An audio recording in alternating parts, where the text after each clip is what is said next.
"My husband doesn't like you, Dad. He thinks you're pathetic."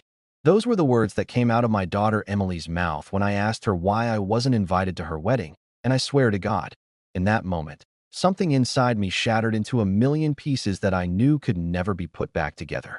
Let me back up a bit so you can understand why this hurts so damn much. Because context matters here, and you need to know what kind of father I've been to really grasp the magnitude of this betrayal. My name is David, I'm 52 years old, and 15 years ago my wife Sarah died in a car accident, leaving me alone to raise our 11-year-old daughter Emily. Hey viewers, before we move on to the video, please make sure to subscribe to the channel and hit the like button if you want to see more stories like this. From that moment on, it was just the two of us against the world, and I devoted every single day of my life to making sure she had everything she needed and more. I worked 2 jobs for years, sacrificed my social life, my dating life. Hell, I sacrificed everything to give Emily the childhood and opportunities she deserved. When she wanted piano lessons, I paid for them even when money was tight. When she wanted to go to that expensive private college to study art history, I took out loans and worked overtime to make it happen, never once complaining because her happiness was all that mattered to me. I was there for every recital, every parent-teacher conference, every heartbreak and triumph. And when she graduated 3 years ago, I bought her a house as a gift, an actual house that cost me $230,000, basically my entire life savings, because I wanted her to have security and a good start in life. So you can imagine how I felt last Tuesday when I was scrolling through Facebook during my coffee break and saw a photo of Emily in a wedding dress, kissing some guy I'd only met twice, with the caption, "Best day of my life. Married to my soulmate." My hand started shaking so badly I nearly dropped my phone because my daughter had gotten married and I found out through social media like some random acquaintance. I called her immediately, 5 times in a row until she finally picked up, and when she answered her voice was cold and irritated like I was bothering her. "What do you want, Dad?" she said. And I asked her what the hell was going on. Why wasn't I invited to her wedding? Why didn't she even tell me she was engaged? There was a long pause before she sighed and said, "Marcus didn't want you there, okay? He thinks you're pathetic, always trying to control my life." And honestly, I agree with him. The words hit me like a physical blow, and I couldn't breathe for a moment, couldn't process what I was hearing. "Pathetic? Emily, everything I've ever done has been for you," I said, my voice cracking. But she just responded with that dismissive tone she'd developed since dating Marcus, saying, "I knew you'd make this about you. I'm 26 years old. I don't need your approval anymore." I told her I was coming over to talk face to face, and I drove straight to the house I had bought her, the house that was technically still in my name because we'd never gotten around to transferring the deed. When I arrived, Marcus opened the door with that smirk I'd always hated, this tall guy in his late 20s who was always bragging about his leased BMW. "Oh, it's you," he said, not even pretending to be polite. And when I said I needed to talk to Emily, he actually put his hand on my chest to stop me from entering. "She doesn't want to talk to you. Man, you need to learn some boundaries," he said. And that's when Emily appeared behind him, looking at me with annoyance mixed with what might have been guilt. "Dad, why are you here? I told you on the phone how things are," she said, crossing her arms. And when I begged to talk to her alone, she said, "No, whatever you have to say, you can say it in front of Marcus. He's my husband now." The way she emphasized husband felt like she was deliberately trying to hurt me. I tried to explain that I didn't understand what happened, that we used to be so close, that I'd always supported her, and I just wanted to know what I did wrong. Marcus actually laughed and said, "You really don't get it, do you, old man? You're suffocating, always acting like she owes you something just because you're her dad." "I never said she owed me anything. I just want to be part of her life," I protested, but he just got louder and more aggressive, saying, "Well, she doesn't want you in her life anymore, so why don't you take the hint and leave?" Emily just stood there with her arms crossed, not defending me, not telling him to back off, just watching like I was a stranger causing a scene. "Emily, please, talk to me. Don't let him speak for you," I pleaded, but Marcus stepped fully in front of her and said, "She already told you how she feels. Now get the hell out of here before I make you leave." "You're going to make me leave the house that I bought for my daughter?" I said, my anger finally rising, and Marcus shot back. "Oh, here we go with the 'I bought you everything' speech. You're such a typical narcissistic parent." That's when Emily spoke up and destroyed me completely. "Because I knew you'd try to talk me out of marrying Marcus. You never liked him. You always thought you knew what was best for me. And I'm sick of it. I don't need your approval anymore." I just wanted to be there for one of the most important days of your life, I said, feeling tears forming in my eyes. But she responded coldly, well, you weren't invited, and the wedding was perfect without you. So maybe that tells you something. Marcus put his arm around her possessively and said, you heard her, old man. Your time is done. I'm her family now. She doesn't need a pathetic, controlling father anymore. There was that word again, pathetic, and this time Emily didn't contradict him, didn't defend me, just stood there under his arm looking at me like I was the villain. Emily, please. I whispered one more time, but she just said, just go, Dad. And then Marcus literally pushed me, actually shoved me backward off the porch. I stumbled but caught myself, and for a moment I considered fighting back. But when I looked at Emily's face and saw she wasn't even upset that her husband had just assaulted her father, I knew it was over. I walked back to my car and sat there for 5 minutes, shaking and crying, trying to process what had just happened. As I drove home, something inside me started to change. The hurt began crystallizing into something colder and harder. I had spent 15 years sacrificing everything for Emily, and this was how she repaid me, by choosing some manipulative jerk who convinced her that her father was the enemy. That night I sat in my home office with a bottle of whiskey and started making a list of every financial commitment I'd made, every legal document that still had my name on it. The house was still officially mine. And then there was the honeymoon to the Maldives I'd secretly booked and paid for, 15,000 euros that was supposed to be a surprise gift. There was also the joint bank account where I'd been depositing 500 euros monthly for years, accumulating about 20,000 euros, plus all the monthly bills I still paid like her phone, car insurance, and other subscriptions. As I looked at this list, something became crystal clear. If I was pathetic for caring, if I was controlling for trying to be part of her life, then I needed to step back completely and let Emily and Marcus figure out life on their own without my interference. The whiskey burned as clarity settled over me, the kind that only comes when you've been hurt so badly that something fundamental breaks inside you. Tomorrow, I decided, I would start making some very significant changes, and we'd see just how pathetic Emily thought I was when reality came crashing down on her perfect newlywed life. I didn't sleep that night, not even for a minute. I just sat there in my office staring at that list I'd made, drinking whiskey and feeling something cold and hard settling in my chest where my heart used to be. By the time the sun came up, I knew exactly what I was going to do, and for the first time since seeing that wedding photo, I felt completely calm, almost eerily calm, like I'd finally accepted a truth I'd been avoiding for too long.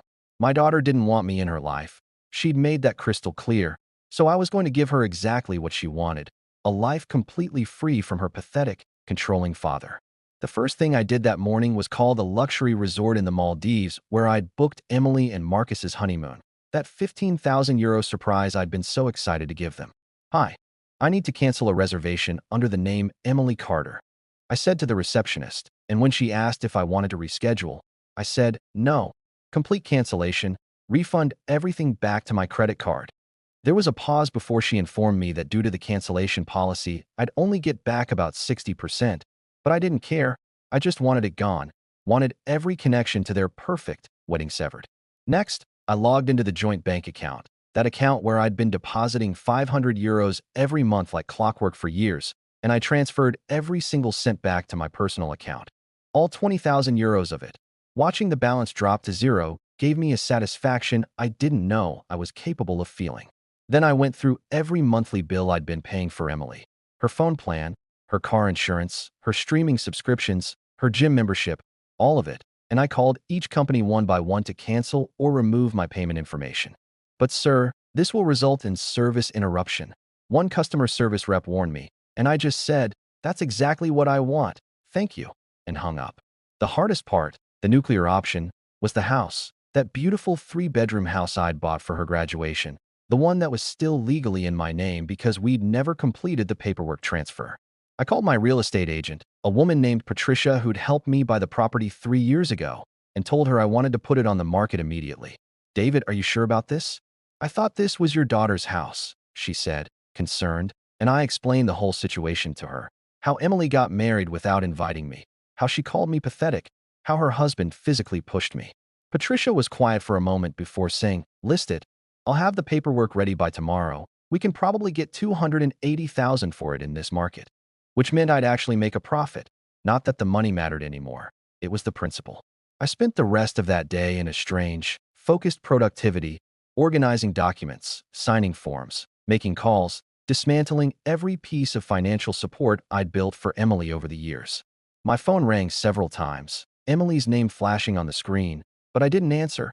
I just let it go to voicemail, and I didn't bother listening to the messages.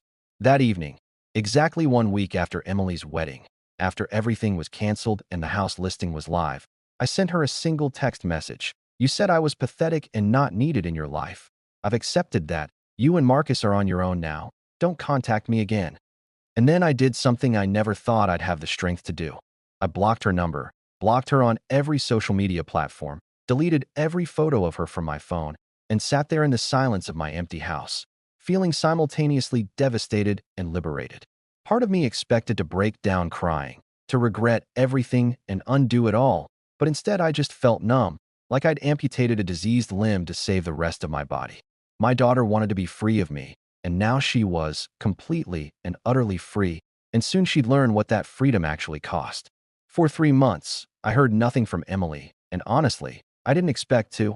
I'd moved on with my life, started going to therapy, reconnected with old friends I'd neglected over the years, even went on a few dates, and for the first time in 15 years I was living for myself instead of for someone who clearly didn't appreciate it. The house sold in 6 weeks for $275,000. And I used the profit to finally book that trip to Japan I'd been dreaming about for years, but always postponed because Emily needed something. My therapist told me I was processing grief, that cutting off your child is like a death in the family, and she was right. I was grieving the daughter I thought I had, mourning the relationship I thought we'd built, but I was also healing, slowly but surely. Then, on a rainy Tuesday evening in late October, there was a knock on my door, and when I opened it, there stood Emily, and I barely recognized her. She'd lost weight. Her eyes were red and puffy like she'd been crying for days. Her hair was unwashed and pulled back in a messy ponytail, and she was wearing sweatpants and an old jacket I remembered buying her years ago. Tattoo? Please, can we talk? She said, using the Ukrainian word for dad that she hadn't called me since she was a little girl, and my heart, that traitorous organ, immediately started breaking all over again. I stood there in the doorway for a long moment, every fiber of my being wanting to pull her into a hug, to tell her everything was okay, to be the dad I'd always been, but I couldn't. Not after what she'd done, not after how she'd made me feel. What do you want, Emily? I asked, keeping my voice neutral, and she started crying, actual sobs that shook her whole body. Can I please come in? I need to tell you something, she begged, and against my better judgment, I stepped aside and let her in. She sat on my couch, the same couch where we'd watched movies together when she was young, and she told me everything. How Marcus had been using her, how he'd systematically isolated her from everyone who cared about her, how he'd convinced her that I was toxic and controlling when really he was the one manipulating her. He only wanted me for money, Dad. And when he found out the house was sold and the bank account was empty and there was no honeymoon, he changed completely, she said through tears. Apparently, Marcus had started becoming verbally abusive, calling her stupid for letting me take everything, blaming her for their financial problems. And then 2 weeks ago, she discovered he was cheating on her with another woman, someone with a wealthy family, and he'd already moved out and filed for divorce. I was so stupid. You were right about him. You were right about everything. And I'm so sorry. I'm so sorry, she cried, reaching for my hand, but I pulled back. I looked at this broken young woman on my couch, my daughter, the girl I'd raised and loved and sacrificed everything for, and I felt a complicated mix of emotions: love, anger, pity, resentment, all swirling together in my chest. Emily, I appreciate you coming here and apologizing. I really do, I said slowly, choosing my words carefully. But you didn't just exclude me from your wedding. You called me pathetic. You stood there while your husband assaulted me. You chose a man who disrespected me over your own father, who gave you everything. She was sobbing harder now, saying she knew. She knew she'd messed up, begging for forgiveness, asking if we could start over. I stood up and walked to the window, looking out at the rain, and I said the hardest words I've ever had to say. Emily, I love you. I will always love you because you're my daughter, but love isn't enough anymore. You broke something between us that can't be fixed with a simple apology. I turned to face her and continued, if you want to rebuild our relationship, it's going to take time, a lot of time, and it's going to require you to prove through actions, not words, that you actually value me as your father. I'm not going to be your ATM or your safety net anymore. I'm not going to drop everything to fix your problems." She nodded, mascara running down her face, and asked, "Does this mean you're giving me another chance?" And I sighed deeply. "It means I'm willing to try, but we're starting from zero. You want to see me, you call, and we schedule something. You want my help, you ask respectfully and understand I might say no. And most importantly, you need to get yourself together, get therapy, figure out who you are without Marcus or without me rescuing you." I walked her to the door, and before she left, she hugged me tight and whispered, "Thank you, Dad. I'll prove I can change, I promise." And I just nodded, watching her walk to her car in the rain. After she left, I sat back down on that couch and let myself cry for the first time in months. Not tears of sadness, but of release, because I'd finally set boundaries, finally stood up for myself, finally realized that being a good father doesn't mean being a doormat. The road ahead would be long and complicated, but at least now it would be on my terms. What do you think about this story? Let me know in the comments, drop a like, and don't forget to subscribe for more real-life stories.